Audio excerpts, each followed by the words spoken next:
নমস্কার বন্ধুরা, স্নেহা রেসিলা জীবনকথা চ্যানেলে আপনাদের অনেক স্বাগত। আশা করি আপনারা খুবই ভালো আছেন। আজকে আমি আপনাদের আমাদের ক্ষেত থেকে কুমড়ো ফুল তুলে তার একটা রেসিপি করে দেখাবো। আশা করি আপনাদের ভালো লাগবে। চলুন শুরু করা যাক রেসিপিটি। এই জন্য দেখুন, প্রথমে আমরা কুমড়ো ফুল তুলে নিয়েছি পর্যাপ্ত পরিমাণে। এরপর কুমড়ো ফুলগুলিকে দেখুন, প্রথমে বোঁটাটা ফেলে দিতে হবে, তারপর ওর ভিতরে একটা পুষ্পক থাকবে, ওটা ফেলে দিতে হবে, দিয়ে কেটে নিয়েছি। এরপর কড়াইতে 5 ফোড়ন আর কাঁচা লঙ্কা ফোড়ন দিয়েছি। এরপরেই ওর মধ্যে আমরা কুমড়ো ফুলগুলিকে দিয়ে দিয়েছি।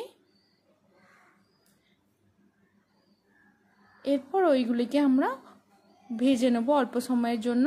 এই সময় কিন্তু লবণ দেওয়ার কোনো দরকার নেই, কারণ এগুলো কিন্তু ভাজতে ভাজতে অনেকটাই কমে যাবে। দেখুন এখন অনেকটা পরিমাণ কমে গেছে। তারপর আমরা এর মধ্যে অল্প পরিমাণে লবণ দিলাম। লবণ দেওয়ার পর কিন্তু আরও কমে যাবে। তারপর আমরা এর মধ্যে অল্প পরিমাণে জল দিয়ে দিয়েছি, আর দিয়েছি শুকনো লঙ্কা গুঁড়ো, আর তার সাথে পোস্ত বাটা।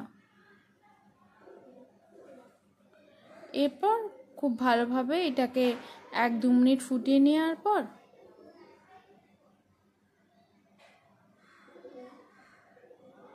যখন মাখো মাখো হয়ে যাবে,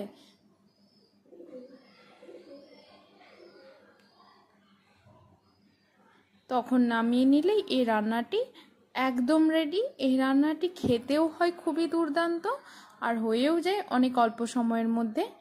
এভাবে আপনারা বানাবেন, আশা করি আপনাদের ভালো লাগবে। ভালো লাগলে লাইক, শেয়ার, কমেন্ট, সাবস্ক্রাইব করে স্নেহা রেসিলা জীবনকথা চ্যানেলের পাশে থাকবেন।